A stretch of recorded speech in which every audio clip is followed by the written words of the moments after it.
Super Off-Road is a top-down off-road racing game where you're locked into a single overhead camera angle for the entire race, which kinda just reminds me of Micro Machines, just zoomed out a little bit more. The SNES port features 16 different tracks, and some of them are genuinely unforgiving where precision with the D-pad is everything, because certain turns on these dirt tracks will absolutely punish you if you're just slightly off. Control-wise, it's very straightforward: left and right on the D-pad to steer, B to accelerate, and Y to use nitros for a temporary speed boost. That simplicity is a big reason why this game works as well as it does. Literally anybody can pick it up and immediately get how to play, which also makes it an excellent gateway drug for anybody that you're trying to get into playing Super Nintendo games with you. I've never played it multiplayer myself, but I can easily see with it being easy to learn, instantly chaotic, and competitive right out the gate, this being a great competitive option with a friend on the Super Nintendo.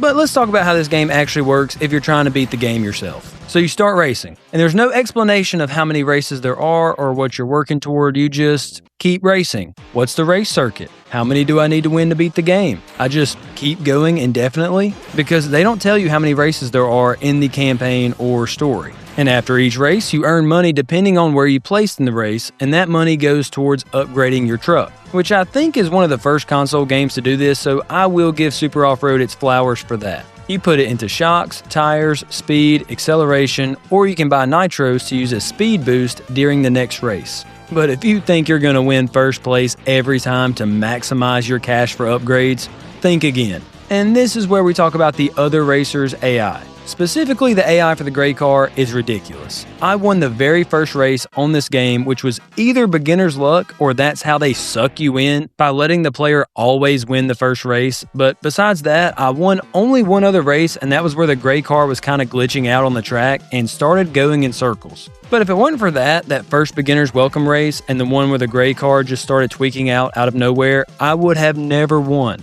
It seems pretty easy, and that's me talking, to beat the other two cars, but the gray one in front, that's just not happening. And it's weird the spread between those positions is so wide it makes no sense. I can be comfortably ahead of third and fourth place, yet at the same time be getting lapped by the gray car. It makes no sense. I thought maybe I could find an answer in the upgrade menu after the race. Early on, I leaned heavily into the speed and acceleration to stay up to speed with the gray car, and didn't want to invest too much in nitros because that's only a short-term help. But I started to quickly learn, if you want to compete for first place, then you're going to have to get some nitros. There is no way you can compete with the gray car opponent who is stacked with nitros and you're just relying on your gas pedal. If you want to compete for first place, you have to use nitros. There's no way around it. And one thing that immediately stood out to me is how little money you earn from each race. Even if you place first or second, you're usually only getting enough cash for one upgrade, maybe two. And it just feels like you should be able to do more with that with a win. I don't know what kind of sponsorship deals are happening behind the scenes for each race that I win or come in second,